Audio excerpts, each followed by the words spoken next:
हाँ चलिए गाइस, मैं आपको अब बताता हूँ। एक टूल और है जो टेक्सटाइल के काम में आता है। देखिए इसका नाम है, उस पर हम क्लिक लेकर जाएंगे, माउस लेकर जाएंगे, बर्न टूल। ठीक है। अब इसका टेक्सटाइल डिज़ाइन में क्या काम होता है वो मैं आपको बताता हूँ। ठीक है।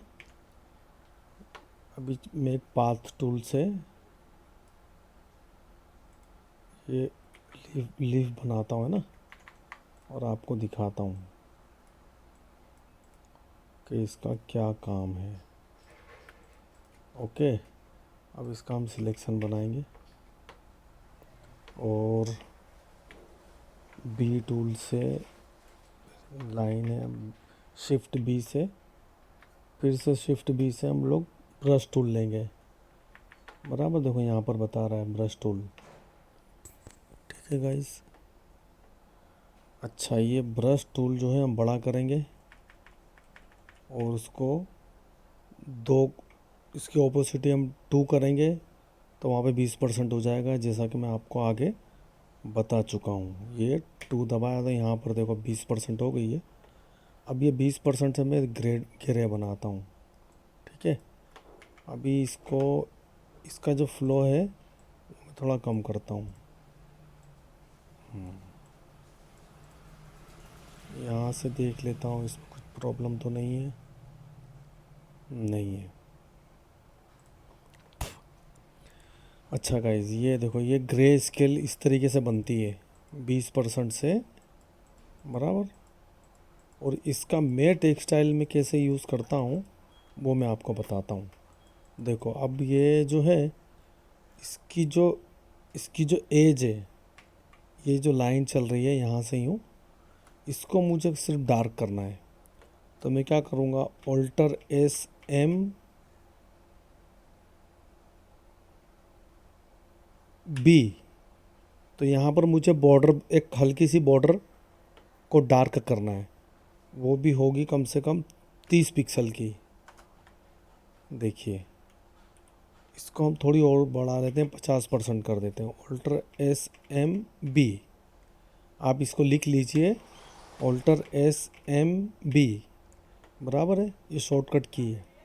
इसको मैं कर देता हूँ 50 पिक्सल्स विद एंटर। ये हो गई।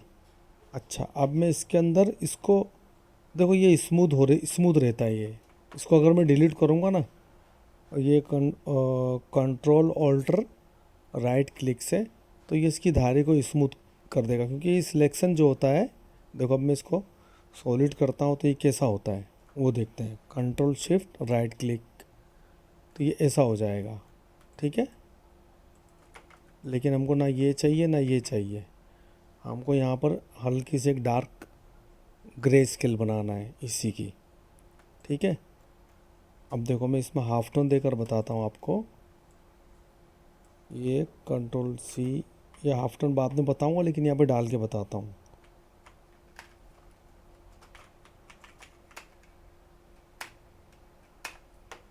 ये आ गया हाफ टोन। ठीक। Control A control C. अब देखो ये, हमको यहाँ पे थोड़ी सी डार्कनेस चाहिए यहाँ पर, तो वो चीज़ मैं आपको करके बताता हूँ अभी, वो और ज़्यादा बेहतर लगेगा। अच्छा, उसमें क्या है, फिगर में पकड़ आ जाती है। ठीक है। तो अब हम हमारे उस पर चले जाते हैं। अब ये स्मूथ तो है, ये बता रहा है, ये सिलेक्शन ऑलरेडी, इसकी एजिस जो है स्मूथ है। बराबर। इसमें हमें कोई स्मूथनेस और थोड़ी बढ़ाना है, तो शिफ्ट F6 दबाएंगे तो यहाँ पे फेदर सिलेक्शन आ जाएगा, तो हम इसको कर देते हैं 10, एंटर। तो ये और ज़्यादा स्मूथ हो जाएगा। ये देखो पहले के मुकाबले में और ज़्यादा स्मूथ हो गया, डिलीट कर रहे हैं तो। अभी मैं इसको फील करूँगा तो वो इस वैसे भी बताएगा ये देखो, है ना, और ज़्यादा इसकी एजिस स्मूथ हो गई है। ठीक है। अब अपने ले लेते हैं बर्न टूल। अब बर्न टूल ओ से आता है, ओ से ये आ गया। ठीक है। अब ये करीबन 50% पे इसका एक्सपोजर है। ठीक है। तो ये देखो, ये इसको डार्क कर रहा है। अभी मैं आपको सिलेक्शन जो है हाइड करके बताता हूँ। ये देखो, ये होता हुआ दिख रहा है। ये सिलेक्शन मैंने कंट्रोल एच से हाइड कर दिया है। सिलेक्शन है लेकिन अच्छा ये वाइट पे काम नहीं करता है। ये जो आपने वर्क किया होगा ना ग्रे स्केल का, बस उसी उसी पर ये यूज़ होता है ये टूल। ठीक है, यहाँ से थोड़ा और डार्क कर देंगे। ओके, देखो अभी ये कितना अच्छा लग रहा है। ठीक है, अब कंट्रोल डी करेंगे तो सिलेक्शन चला जाएगा। ये कंट्रोल एच सिलेक्शन वापस आ गया। ये सिलेक्शन, ये गाइस लिख लेना इसको कि सिलेक्शन को हाइड करना हो तो कंट्रोल एच से जाता है, फिर कंट्रोल एच से रिटर्न आ जाता है। ठीक है, कंट्रोल डी।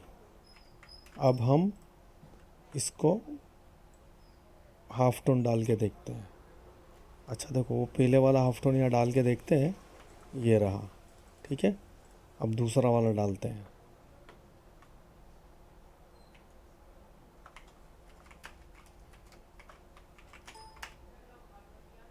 सॉरी,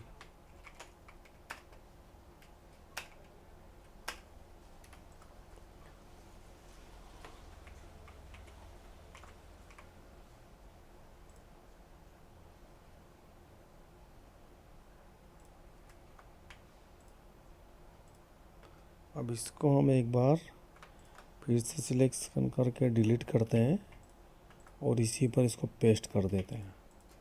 अब देखो गाइज, ये अब देखो ये जो इसकी जो एजिस हमने थोड़ी सी डार्क की है ना, वो जब ये प्रिंट होती है ना तो और ज़्यादा खूबसूरत नज़र आता है, बहुत अच्छा रिज़ल्ट आता है। हमको तो डिज़ाइन के अकॉर्डिंग करना है। अगर डिज़ाइन में ऐसा है तो हमको ऐसा रखना है, नहीं तो ऐसा हो तो थोड़ा और ज़्यादा बेटर हो जाता है। ठीक है, तो ये जो बर्न टूल का ये इस्तेमाल था। अच्छा, अब इसके अंदर हम दूसरे बर्न टूल को भी देख लेते हैं। एक है, ये तो बर्न टूल हो गया। अब ये डोज टूल है। अब इसका क्या काम है? अच्छा, ये लाइट करता है, तो बस ये मैं बर्न टूल ही इस्तेमाल करता हूँ। ठीक है, ये कभी आपकी इमेज कहीं से डार्क हो गई हो, उसको लाइट करना हो, ठीक है, तो लाइट हो जाएगा बराबर, ये लाइट करने के लिए। और फिर ये है स्पॉन्ज टूल। अच्छा, ये स्पॉन्ज टूल जो है, बस ये देखो ये ऐसा ही है। इसका तो मैंने यूज़ आज तक टेक्सटाइल डिज़ाइन में किया नहीं है, इसके लिए इसको अपने जाने देते हैं। और दो टूल ही यूज़ में आते हैं, और जो बर्न टूल है सबसे ज़्यादा वही इस्तेमाल में आता है। देखो ये इमेज को डार्क भी करता है ये। ठीक है, अच्छा ये इमेज को लाइट भी करता है। ये एक ही टूल से दोनों चीज़ हो जाती है, तो हमको दूसरा जो है ना डोज टूल यूज़ करने की ज़रूरत नहीं। वो कैसे? ये ऑल्टर दबाए, जब आप बर्न टूल को यूज़ करेंगे तो आपको ऑल्टर दबा के रखना है, तो ये लाइट भी करेगा बराबर, और ऑल्टर छोड़ देंगे तो ये डार्क करेगा। देखो ये डार्क कर रहा है, डार्क कर रहा है। अभी ऑल्टर दबाएंगे तो ये लाइट करेगा। तो जैसे जैसे हम टेक्सटाइल डिज़ाइन के कोर्स में आगे बढ़ते जाएंगे, वैसे वैसे ये चीज़ हमको जब हम सीखेंगे तो उसमें आपको पता चलेगा। एक लाइटली आपको मैंने ये बता दिया है, क्योंकि अब हमारा टूल का ऑलमोस्ट कम होने वाला है, यानी फिनिश होने वाला है, इसके लिए बराबर। चलिए guys, okay, tata, bye bye, love you, जय हिंद। आप चैनल को सब्सक्राइब कर लीजिए, क्योंकि आप पूरा कोर्स करेंगे ना तो आप टेक्सटाइल डिज़ाइनर बन जाएंगे बराबर। और आप घर पर भी काम कर सकते हैं, और इजीली जो भी आपके एरिया में फैक्ट्रीज़ होगी क्लॉथ को छापने वाली, वहाँ पर। और इसमें हमारा एक एक चीज़ और भी रहेगी कि हम जो डिजिटल प्रिंट के लिए जो डिज़ाइंस बनाते हैं वो भी मैं आपको इसमें सिखा दूँगा। ठीक है, तो वीडियो को लाइक कर लीजिए और शेयर भी करिए अपने दोस्तों को जिन लोगों को ये काम सीखना हो। ओके, चलिए गाइस, बाय।